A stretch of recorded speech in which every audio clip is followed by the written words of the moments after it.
Hello दोस्तों, आज हम बात करने वाले एलआईसी के ऐसे प्लान के बारे में जो कि एलआईसी ने अगले महीने ही इसको लॉन्च किया है। 27 मई 2022 को इस एलआईसी ने न्यू प्लान लॉन्च किया जिसका नाम है एलआईसी बीमा रत्न प्लान नंबर 864। दोस्तों, आज हम इस प्लान के बारे में पूरा डिटेल में इस वीडियो के अंदर समझेंगे। और जो आप चैनल पर नए हैं तो चैनल को लाइक कर दीजिए, शेयर कर दीजिए, सब्सक्राइब कर दीजिए, क्योंकि हम आपके लिए यहाँ पे ऐसे ही इन्वेस्टमेंट के रिगार्डिंग इंटरेस्टिंग वीडियोस लेकर आते रहते हैं। दोस्तों, इस वीडियो के अंदर आपको एक बात बता दूं तो ये जो प्लान है वो खास करके एलआईसी ने एज ए प्लान के रूप में लॉन्च किया है, ना ये टर्म प्लान है, ऐसा कुछ नहीं है। आप यहाँ पे इसको इंश्योरेंस के रूप में ले सकते हो और आप यहाँ पे पैसे इन्वेस्ट कर सकते हो। बैंक अपने खुद के जैसे इंश्योरेंस प्लान लॉन्च करती है, ऐसे ही ये एलआईसी ने ये खुद अपने लिए एक प्लान लॉन्च किया है जिसको आप ना एलआईसी एजेंट से ले सकते हो, ना आप एलआईसी के ऑफिस में जाके ले सकते हो। आपको इसको लेने के लिए थर्ड पार्टी का आपको यहाँ पे यूज़ करना होगा, जैसे कि आप कोई बैंक के थ्रू ले सकते हो या फिर कोई ऐसे इन्वेस्ट एजेंसी के रूप में आप ले सकते हो, और ऐसे आप कोई भी थर्ड पार्टी का यूज़ करके इस प्लान को आप ले सकते हो। यहाँ पे इन्वेस्टमेंट आपको बहुत कम करना होगा और साथ में आपको मिलने वाला है, साथ में आपको गारंटेड रिटर्न मिलेगा, मनी बैक भी मिलेगा, और यहाँ पे आपको कम आय तक आपको यहाँ पे पेमेंट करना होगा। इसके अलावा बहुत सारे बेनिफिट है, वो हम चलेंगे अपने कंप्यूटर स्क्रीन पर, वहाँ पे जाके हम पूरा डिटेल में इस वीडियो को समझेंगे। तो दोस्तों, इस वीडियो को स्किप ना करें और वीडियो के ऊपर बने रहिए। तो चलो दोस्तों, चलते हैं अपने कंप्यूटर स्क्रीन पर, वहाँ पे जाके इस वीडियो को सीखते हैं। हम अपनी कंप्यूटर स्क्रीन पर आ चुके हैं और यहाँ पर अब आपको सबसे पहले आपको दिख रहा होगा कि ये जो एलआईसी प्लान है बीमा रत्न प्लान नंबर 864, उसकी जो लॉन्च डेट है 27 मई 2022, यानी कि अगले महीने 7 दिन पहले ही एलआईसी ने इसको लॉन्च किया है। और इसके हम थोड़े बहुत की फीचर्स के बारे में बता लेते हैं, जो ऑलरेडी मैंने आई थिंक आपको पहले भी बता दिया, बट फिर से आपको मैं बता देता हूँ। ये जो एलआईसी प्लान है वो आप एलआईसी एजेंट के थ्रू आप यहाँ पे नहीं ले सकते। आपको कोई भी थर्ड पार्टी का यूज़ करना पड़ेगा, जैसे bank, corporate agents, brokers, CSC या फिर IMF करके जो भी इन्वेस्टमेंट के रिगार्डिंग कोई भी ब्रोकर्स है, फाउंडेशन, उनके थ्रू ये प्लान को आप परचेस कर सकते हो। अब दूसरी बात ये कि ये जो प्लान है वो नॉन लिंक्ड प्लान है, यानी कि ये शेयर मार्केट के अंदर यहाँ पे कोई भी पैसा आपका नहीं लगेगा। वो पूरा का पूरा आपका 100% सिक्योर इन्वेस्टमेंट ये रहने वाला है। साथ में ये जो प्लान है वो individual saving life insurance plan के रूप में इसको लॉन्च किया गया है, यानी कि आप इंडिविजुअल के रूप में सेविंग करना चाहते हो, कुछ आप अपना खुद का इंश्योरेंस लेना चाहते हो तो आप यहाँ पे इन्वेस्टमेंट कर सकते हो। अब इसके साथ साथ आपको यहाँ पे गारंटेड एडिशन और आपको यहाँ पे मनी बैक आपको यहाँ पे मिलेगा, यानी कि आपको जो भी राशि आप यहाँ पे सम एश्योर्ड के रूप में चूज़ करोगे, उसके साथ साथ आपको यहाँ पे मनी बैक भी मिलेगा। अब मनी बैक कितना मिलेगा वो हम आपको आगे की स्लाइड में आपको बताएंगे। दूसरा है यहाँ पे इंश्योरेंस। अब देखो, ये जो प्लान है वो एक इंश्योरेंस प्लान है, ये टर्म प्लान नहीं है, यानी कि आप कुछ भी यहाँ पे इन्वेस्टमेंट करोगे वो आपका इंश्योरेंस रहेगा, तो इसको आपको कवर्ड भी यहाँ पे मिलने वाला है। साथ में ये जो प्लान है वो आपको फाइनेंशियल सपोर्ट के रूप में भी ये एलआईसी ने लॉन्च किया, यानी कि आपके एब्सेंट में सपोर्ट मिलता रहे, आपके एब्सेंट में भी ये प्लान चलता रहे और आपके फैमिली को जब मैच्योरिटी के टाइम पे अमाउंट आए तो आपको उनको ये राशि पूरी की पूरी मिल जाए। तो एक ये उसके अकॉर्डिंग भी ये प्लान उन्होंने बना के यहाँ पे डिस्कस किया हुआ है। तो चलते हैं अपनी नई स्लाइड के अंदर और वहाँ पे जाके कुछ और हम यहाँ पे उसके एलिजिबिलिटी क्राइटेरिया के बारे में जान लेते हैं कि यहाँ पे कौन सा बंदा यहाँ पे इन्वेस्टमेंट कर सकता है। अब सबसे पहले बात करें तो ये मिनिमम एंट्री एज की बात कर लेते हैं। यहाँ पे 15 साल के लिए कोई भी आप पॉलिसी टर्म लेना चाहते हो तो उसके लिए आपको 5 साल कंप्लीट किए होने चाहिए, और आप यहाँ पे 90 डेज कंप्लीट हुए तो आप 20 साल की और 25 साल की पॉलिसी आप एक साथ यहाँ पे लॉन्ग टर्म के लिए आप यहाँ पे इन्वेस्टमेंट कर सकते हो। यानी कि 90 डेज का कोई भी बच्चा से उसके नाम पे भी आप अपने बच्चे के नाम पे भी आप ये पॉलिसी ले सकते हो। यहाँ पे कोई भी ऐसी कोई मैच्योरिटी एज नहीं है कि आपको यहाँ पे एडल्ट होना ही होगा या फिर आपको यहाँ पे इतने साल के बाद ही आपको यहाँ पे पॉलिसी मिलेगी। आप 90 डेज के हो फिर भी आप यहाँ पे इन्वेस्टमेंट कर सकते हो। मैक्सिमम एज के लिए बात कर लेते हैं यहाँ पे, तो यहाँ पे 3 अलग एज के अंदर यहाँ पे डिवाइड किया हुआ है, 15 साल, 20 साल और 25 साल के अंदर। अब 15 साल का कोई भी पॉलिसी टर्म लेना चाहता है तो उनको यहाँ पे 55 का होना जरूरी है। जो कोई 20 साल का यहाँ पे पॉलिसी टर्म लेना चाहता है तो यहाँ पे 50 साल का कोई नियर बाय उसका बर्थ है तो वो वहाँ तक ही बंदा ले सकता है, यानी कि 50 साल का बंदा होगा तो ही वो ले पाएगा। 51 से लेके 60 के अंदर कोई भी बंदा यहाँ पे नहीं ले पाएगा। अब 45 का जो बंदा है वो 25 साल के लिए ले सकते हैं, क्योंकि लॉन्ग टर्म हो जाएगा। वो 70 ईयर्स पे इस पॉलिसी की मैच्योरिटी होती है, तो आपको यहाँ पे लॉन्ग टर्म के लेना है तो आपकी एज कम होनी चाहिए। अब जो भी बंदा 65 ईयर्स का है तो वो ले सकता है। है, बट वो अपने पॉलिसी के थर्ड पार्टी के थ्रू लेगा तो ही यहाँ पे उसको एंट्री, बट वो भी उसको मिनिमम 5 साल या फिर मैक्सिमम मिनिमम 10 साल के लिए उसको यहाँ पे एंट्री मिल सकती है। तो ये जो चीज़ है वो यहाँ पे थर्ड पार्टी के लिए वो CPSC CVC वाला जो भी आपको यहाँ पे मैंने मेंशन किया है वो थर्ड पार्टी के लिए। कोई भी आप थर्ड पार्टी के थ्रू लेते हो, कोई भी बैंकिंग नहीं, कोई भी कॉर्पोरेट सेक्टर नहीं, कोई भी इन्वेस्टमेंट एजेंसीज नहीं, उसके सिवाय कोई भी थर्ड पर्सन से आप लेते हो तो आपको यहाँ पे 65 का मैक्सिमम, आप 65 भी हो तब भी आप यहाँ पे ले सकते हो। उससे ज़्यादा का आप एज है तो आप यहाँ पे नहीं ले पाओगे। अब चलते हैं अपनी नेक्स्ट लेवल, वहाँ पे जाके हम समझते हैं कि और हमको क्या एलिजिबिलिटी यहाँ पे मिल रही है। तो सबसे पहले पॉलिसी की टर्म बात कर लें। जैसे हमने पहले भी थोड़े टाइम पहले ही देखा, तो पॉलिसी की टर्म 3 तरीके से 15 साल, 20 साल और 25 साल। और यहाँ पे आप थर्ड पार्टी के थ्रू लेते हो तो 15 साल और 20 साल, यहाँ पे आप 25 साल का यहाँ पे थर्ड पार्टी के अंदर आप यहाँ पे नहीं ले सकते। अब पॉलिसी टर्म के अंदर बात करें यहाँ पे, तो आपको कितना पेइंग करना होगा, पेइंग टर्म की हम अभी यहाँ पे बात कर लेते हैं पॉलिसी के टर्म के साथ साथ। तो यहाँ पे 15 साल की जो भी पॉलिसी लेता है उसको यहाँ पे 11 साल ही आपको यहाँ पे प्रीमियम का पेमेंट करना होगा। यानी कि 15 साल की पॉलिसी है तो आपको 11 साल पेमेंट करना है और बाकी के 4 साल है वो आपको यहाँ पे पेमेंट नहीं करना होगा। सेम चीज़ आप यहाँ पे 20 साल की पॉलिसी लेना चाहते हो तो आपको यहाँ पे 16 साल आपको यहाँ पे पेमेंट करना होगा और उसके बाद आपकी पॉलिसी चलती रहेगी। उसके बाद आप यहाँ पे 25 साल की कोई पॉलिसी टर्म लेना चाहता है तो आपको यहाँ पे 21 साल का आपको पॉलिसी यहाँ पे पेमेंट करना होगा और आपके बाकी के जो भी 4 साल बचेंगे वो आप पेमेंट नहीं करोगे, फिर भी आपकी पॉलिसी चलती रहेगी। अब यहाँ पे हम मिनिमम सम एश्योर्ड की बात करें तो मिनिमम सम एश्योर्ड 5 लाख है, यानी कि 5 लाख से नीचे आप यहाँ पे इन्वेस्टमेंट नहीं कर पाओगे। आपको यहाँ पे टोटल आपको यहाँ पे 5 लाख का इन्वेस्टमेंट करना ही होगा। उससे ज़्यादा आप करना चाहते हो तो मैक्सिमम सम एश्योर्ड की लिमिट हम देख ले तो यहाँ पे नो लिमिट है, यानी कि आप कितना भी आप ज़्यादा इन्वेस्टमेंट करना चाहते हो आप यहाँ पे इस पॉलिसी के अंदर, इस प्लान के अंदर आप यहाँ पे कर सकते हो। मैक्सिमम एज ऑफ मैच्योरिटी की बात करें तो यहाँ पे 70 ईयर्स है, यानी कि 70 ईयर्स के अंदर आपके होते ही पॉलिसी मैच्योर हो जाती है। आप कितने भी साल में आपने इन्वेस्टमेंट किया है तो आप 70 ईयर्स से ज़्यादा आप इन्वेस्टमेंट यहाँ पे ईयर के लिए नहीं जा सकते। तो आपको 15 साल, 20 साल और 25 साल आपको खुद को चूज़ करना होगा कि आपकी एज क्या है और उसके अंदर आप कितने साल के लिए आप यहाँ पे इन्वेस्टमेंट करोगे तो आपके साथ 70 ईयर्स होने पे पॉलिसी मैच्योर हो जाए। अब चलते अपनी नेक्स्ट स्लाइड के अंदर, वहाँ पे जाके देखते तो अभी भी यहाँ पे कुछ ऐसे अदर बेनिफिट क्राइटेरिया है जो यहाँ पे हमको समझने चाहिए। जैसे उसकी मिनिमम एज ऑफ मैच्योरिटी, यहाँ मिनिमम एज ऑफ मैच्योरिटी क्या होता है वो समझ लेते हैं। कि समझिए कि आपने कोई बंदे की 90 डेज़ का कोई बच्चा उसके नाम पे आपने पॉलिसी ली है 15 साल के लिए या फिर 20 साल के लिए, तो यहाँ पे 20 ईयर्स का होना बहुत ज़रूरी है। 20 ईयर्स का बच्चा होगा तभी ये पॉलिसी मैच्योर हो जाएगी। अब कोई आपने 25 साल का आपने यहाँ पे पॉलिसी लिया है तो वो 25 साल में तो मैच्योर हो ही जाएगी। तो वो जो सेकंड नंबर का जो ऑप्शन है वो तो ऑलरेडी 25 साल के होने पे पॉलिसी मैच्योर हो जाती, वो तो होगा ही। बट 15 से 20 साल की आप कोई पॉलिसी लेते हो तो वो 20 साल कंप्लीट होने के बाद ही आपको यहाँ पे मैच्योरिटी यहाँ पे आपको मिलेगी। मैक्सिमम एज ऑफ मैच्योरिटी की बात कर ले तो यहाँ पे आप 70 के हो जाओगे तो आपकी ये पॉलिसी मैच्योर हो ही जाएगी। अब थर्ड पार्टी के अंदर यहाँ पे 65 ईयर्स से, यानी कि आप 65 के हो तो फिर पॉलिसी मैच्योर हो जाती है। उससे ज़्यादा आप थर्ड पार्टी के थ्रू यहाँ पे इन्वेस्टमेंट नहीं कर पाओगे। अब ये हो गया। अब चलते हैं अपनी next slide, management of risk और चिल्ड्रन की बात करें यहाँ पे, तो आपको यहाँ पे 8 साल का कोई बच्चा होगा तो उसको इमीडिएटली उसका जो भी पॉलिसी का रिस्क कवर होगा वो स्टार्ट हो जाएगा। तो आपको उसके लिए कोई भी यहाँ पे वेट नहीं करना पड़ेगा। बट जो आपने जो भी चाइल्ड के नाम पे लिए वो 8 साल से छोटा एज है तो तब तक, जब तक वो 8 साल का नहीं होगा तब तक इसका रिस्क कवर यहाँ पे चालू नहीं होता है। और या फिर उसका 2 साल कंप्लीट हुए होना चाहिए, यानी कि 2 साल का तो वो बच्चा होना ही चाहिए। जैसे आपने 90 डेज के बच्चे के लिए लिया है तो उसको 2 साल का होना पड़ेगा, तब तक इसका रिस्क कवर स्टार्ट नहीं होगा। यानी कि आप 2 साल पेमेंट तो करोगे बट उसका रिस्क कवर स्टार्ट नहीं होगा। तो 2 साल के होने के बाद उसका रिस्क कवर स्टार्ट होता है। तो यहाँ पे एक चीज़ है कि या फिर 8 साल का होना चाहिए या फिर आपका 2 साल का होना चाहिए। समझिए कि आपकी एज 6 साल की है तो आपको 8 साल का होना ज़रूरी है, और जो आप 90 डेज के हो तो आपको 2 साल का होना ज़रूरी है। अब यहाँ पे एक हमने सिंपल इलस्ट्रेशन प्रीमियम का एक छोटा सा एक एग्जांपल दिया है कि यहाँ पे आपको 20 साल का कोई व्यक्ति है तो उसको 15 साल के लिए पॉलिसी लेता है तो उसको कितना यहाँ पे इन्वेस्टमेंट करना होगा, और 20 साल के लिए प्रीमियम लेता है तो कितना करना होगा, 25 साल के लिए प्रीमियम लेता है तो कितना करना होगा। तो आप यहाँ पे आप तीनों टेबल्स के अंदर आप देखो तो यहाँ पे 25 साल का, जैसे 20 साल का कोई व्यक्ति 25 साल के लिए लेता है तो उसको कम प्रीमियम पे करना हो रहा है।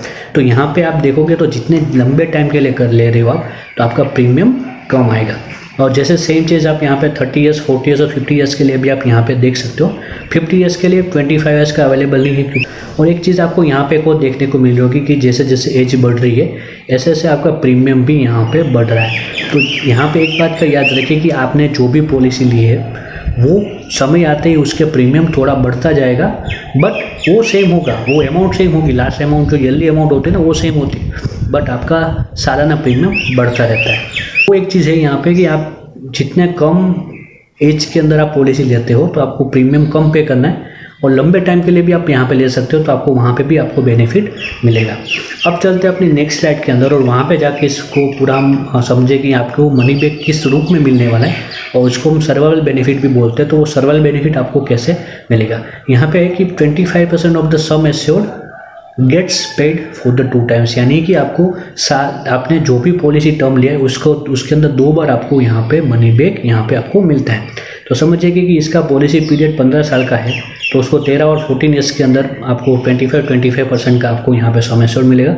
20 साल के आपने पॉलिसी टर्म लिया है तो आपको 18 और 19 के अंदर आपको मनी बैक मिलेगा। और जो आपने 25 का आपने पॉलिसी टर्म लिया है तो आपको 23 और 24 आपको यहाँ पे ईयर के अंदर आपको 25% आपको सम एश्योर्ड का आपको यहाँ पे मिलेगा।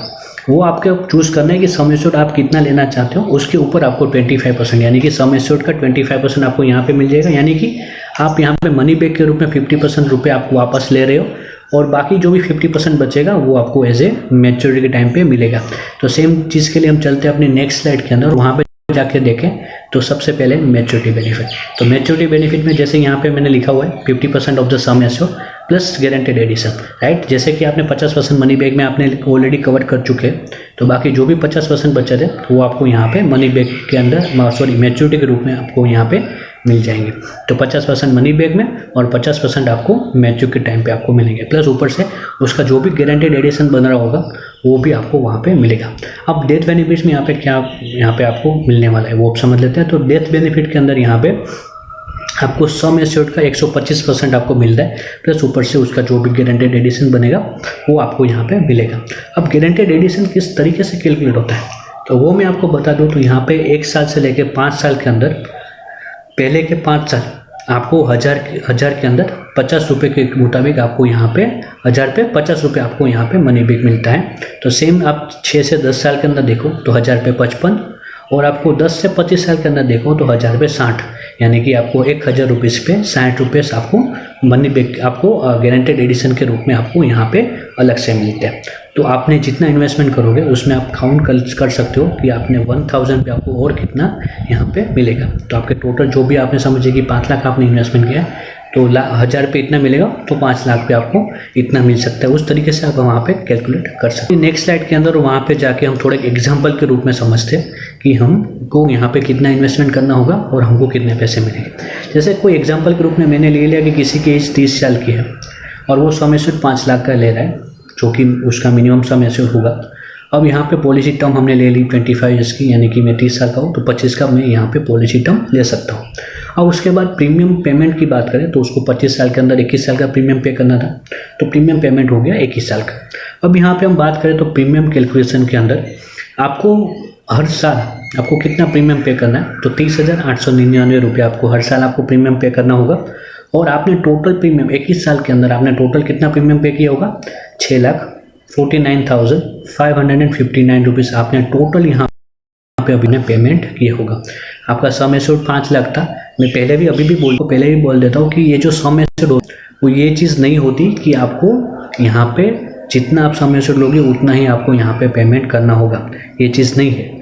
आपको ये जो सम एश्योर्ड होता है उसके ऊपर आपका प्रीमियम का कैलकुलेशन होता है कि आपने कितने अमाउंट का आपने चूज़ किया तो उसके ऊपर आपको इतना प्रीमियम आपको पे करना हो सकता है विथ जीएसटी के साथ, ठीक है। तो ये टोटल जीएसटी के साथ 6,49,559 रुपीज़ आपको यहाँ पे करने थे। अब यहाँ पे हम सर्वाइवल बेनिफिट की बात करें तो जैसे यहाँ पे 25 साल का पॉलिसी टर्म था तो 23 और 24 ईयर्स के अंदर उसको मनी बैक मिलेगा। तो वो दोनों मनी बैक 1.25 लाख का उसको 25%, 1.20 लाख का उसको 24 साल में आपको यहाँ पे मिलेगा। तो ये 2 साल के अंदर उनको यहाँ पे 1.25 लाख रुपए उनको ऐसे यहाँ पे मिलने वाले हैं।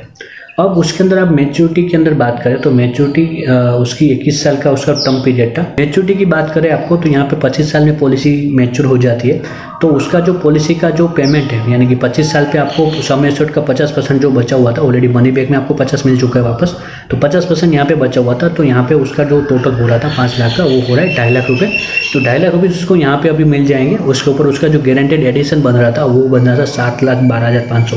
हाँ दोस्तों, उसका गारंटेड एडिशन बन रहा है 7,12,500, यानी कि उसने 5 लाख का सम एश्योर्ड लिया था, सिर्फ उसका गारंटेड एडिशन ही 7,12,00,000 बन रहा है। तो समझिए कि आपने जो इन्वेस्टमेंट किया था उसमें टोटल कितना मिलेगा। तो मैं आपको टोटल रिटर्न बता दूं आपको, तो दोनों को मिला के यानी कि 5 लाख का सम एश्योर्ड और 7,12,500 का जो उसका गारंटेड एडिशन था, दोनों को मिला है तो 12,12,500 रुपीज़ उसके बन रहे हैं। तो जो कि आपने 5 लाख इन्वेस्टमेंट किए थे और आपको 12 लाख रुपीज़ आपको यहाँ पे पॉलिसी के अंदर मिलने वाले हैं। तो ये दोस्तों मैंने आपको एग्जांपल के रूप में समझा दिया। ये जो भी अमाउंट है सब जीएसटी के साथ दी हुई है। तो आप कभी भी कोई भी प्रीमियम का आप लेते हो तो जीएसटी के साथ ही देखिए, क्योंकि जीएसटी आपको पहले साल में 4% लगेगा और दूसरे साल में आपको 2.5% लगता है। तो जीएसटी आपका दूसरे साल से कम हो जाता है, बट आपका जो भी प्रीमियम है वो सेम रहता है। अब दोस्तों चलते हैं अपनी नेक्स्ट स्लाइड के अंदर, और उसके बाद हम वहाँ पे देखते हैं कि आपको यहाँ पे और क्या है। जैसे यहाँ पे एक वेटिंग पीरियड का एक ऑप्शन दिया गया है, यानी कि वेटिंग पीरियड यहाँ पे ये चीज़ होती है कि आपने पॉलिसी ले ली और उसके पहले के 90 डेज के अंदर क्या क्या कंडीशंस लगती, तो वो होता है वेटिंग पीरियड के अंदर। अब यहाँ पे नेचुरल डेथ के अंदर यहाँ पे एक बात है कि जो भी कोई बंदे की इस पॉलिसी लेने के पहले ही 90 डेज के अंदर किसी बंदे की नेचुरल डेथ हो जाती है, कोई भी बीमारी से उसकी नेचुरल डेथ होती है, उसका पूरा पेमेंट जो भी उसने पेमेंट किया होगा उसका पूरा पेमेंट उसको वापस मिल जाता है। और यहाँ पे एक चीज़ और है कि यहाँ पे एक्सीडेंटल डेथ किसी की होती है तो वो वेटिंग पीरियड के अंदर कैलकुलेट नहीं होती, यानी कि उसको उसने जो भी पैसे पे किए थे वो उसको यहाँ पे वापस नहीं मिलेंगे। तो यहाँ पे दो चीज़ है कि आपको एज ए नेचुरल डेथ होते तो आपको यहाँ पे बेनिफिट मिल जाएगा, आपने जो भी पेमेंट किया आपको वापस मिल जाएगा। एक्सीडेंटल डेथ से किसी की डेथ होती है तो वो यहाँ पे कवर्ड नहीं होता। तो वो चीज़ आप यहाँ पे समझ के रखिए कि आपकी कोई भी एक्सीडेंट डेथ से डेथ हुई है तो आपको वापस पैसे नहीं मिलेंगे। दोस्तों हम यहाँ पे एडिशनल बेनिफिट की यहाँ पे हम बात समझ लेते हैं। तो यहाँ पे एडिशनल बेनिफिट में आपको और क्या यहाँ पे बेनिफिट आपको मिलने वाला है। तो सबसे पहले ऑप्शन पे यहाँ पे है राइडर, तो यहाँ पे मिल रहा है जिसके अंदर पहले नंबर पे accidental death and disability rider, second number पे accidental benefit rider, new term insurance rider, new critical illnesses benefit rider and premium waiver benefit rider. ये जो पाँचों बेनिफिट है यहाँ पे आप सबसे पहले के दो एक्सीडेंटल वाले हैं, उसमें से कोई आप एक ही चूज़ कर सकते हो, राइट। उसमें से कोई एक ही आप चूज़ कर पाओगे। और उसके बाद आपको समझिए कि आप कोई बच्चे के नाम पे कोई पॉलिसी ले रहे हैं तो आपको सबसे लास्ट नंबर का जो प्रीमियम वेवर राइडर है वो आपको लेना जो बहुत ज़रूरी हो जाता है, क्योंकि आपने समझिए कि आप बच्चे के नाम पे ले रहे हो तो बच्चे तो पेमेंट नहीं कर रहे हैं, बट उसकी जगह पे आप यानी कि आप उसके जो भी मदर फादर है वो यहाँ पे पेमेंट करते हैं। तो इन बाई चांस कुछ उनके मदर फादर को कुछ हो जाता है तो उस परिस्थिति में भी ये पॉलिसी चलती रहेगी और आपके बच्चे को इसका बेनिफिट मिलेगा। तो उसके लिए आपको ये जो लास्ट वाला जो प्रीमियर है वो आपको यहाँ पे प्रीमियम वेवर राइडर है वो आपको यहाँ पे उनके लिए लेना चाहिए। बट जो आप खुद के लिए ले रहे हो तो पहले के जो एक्सीडेंटल वाले जो राइडर है उसमें से कोई एक चूज़ कीजिए, और उसके बाद आप यहाँ पे क्रिटिकल इलनेसेस और टर्म राइडर में से भी आप कोई भी चूज़ कर सकते हो। दोनों लेना चाहते हो तो दोनों ले सकते हो, इसमें से 5 में से चारों लेना चाहते हो तो चारों भी आप यहाँ पे ले सकते हो। बट एक बात याद रखिए कि जो भी राइडर आप चूज़ करोगे उसका पेमेंट आपको अलग से यहाँ पे करना होगा। अब चलते हैं अपनी नेक्स्ट स्लाइड के अंदर, वहाँ पे हम देखते हैं कि और क्या बेनिफिट है जो आपको यहाँ पे मिलेंगे। तो सबसे पहले नंबर पे आता है लोन फैसिलिटीज़। हाँ दोस्तों, लोन फैसिलिटीज़ की बात करें यहाँ पे तो आपको फिर लोन यहाँ पे आपको मिल जाएगी, बट पहले के 2 साल कंप्लीट होने के बाद।